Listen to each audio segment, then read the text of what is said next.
मंत्री कवासी लखमा का बयान सामने आया है। उन्होंने हेमा मालिनी के गालों की तुलना सड़कों से की है। नारायणपुर की सड़कों से तुलना की है हेमा मालिनी के गालों की।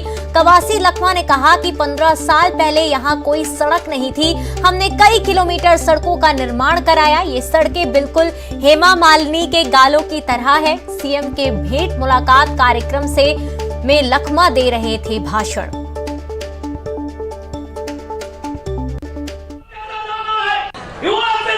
नारायणपुर आने से सबका पुपुर होता था, पैरों में कैसा जाना, छोटे लोगों को कैसा जाना है, यह बाजार बंद होता था, यह सड़क नहीं था। 15 साल में हमारे नारायणपुर से लेके वर्षा तक हेमा मालिनी के गाल देखकर रोड बनाए।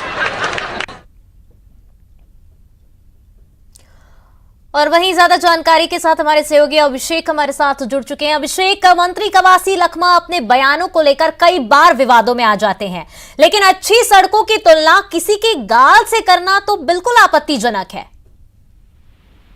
देखिए, कवासी लखमा हमेशा अपने बयानों को लेकर ही सुर्खियों में रहते हैं छत्तीसगढ़ में, और ये पहली बार नहीं है जब उन्होंने सड़कों की तुलना हेमा मालिनी के गालों से की हो। इससे पहले भी वो कई बार सड़कों की तुलना की या सड़कों की बातों जब आती हैं तो इसी प्रकार की तुलना वो पहले भी कर चुके हैं। और ये जो अभी बयान उन्होंने दिया है, नारायणपुर में उन्होंने दिया है, भाषण के दौरान वो चर्चा कर रहे थे रोड की, अच्छी सड़कें उन्होंने अपने कार्यकाल में बनाकर दी है स्थानीय लोगों को नारायणपुर से ओरछा तक, और उस अच्छी रोड की तुलना करते हुए उन्होंने हेमा मालिनी के गालों का जिक्र यहाँ पर किया है। तो कवासी लखमा एक ऐसी छवि के मंत्री भी हैं जो लगातार अपने बयानों को लेकर सुर्खियों में रहते हैं, और निश्चित रूप से इस प्रकार की तुलना जब भी राजनेता करते हैं तो आपत्तियां आती हैं और आपत्ति लोग उठाते भी हैं।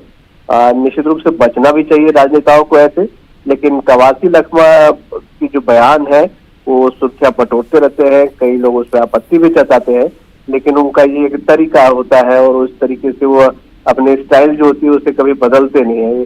क्योंकि जहां तक याद पड़ता है कवासी लखमा की बातों को, 2019 में भी और उसके बाद भी कई बार इस प्रकार की तुलना वो कर चुके हैं।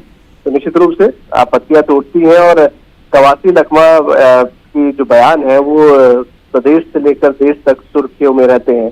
एक बार फिर से उनके इस बयान की चर्चा और आपत्ति सभी जगह हो रही है। जी, तमाम जानकारी साझा करने के लिए अभिषेक आपका धन्यवाद।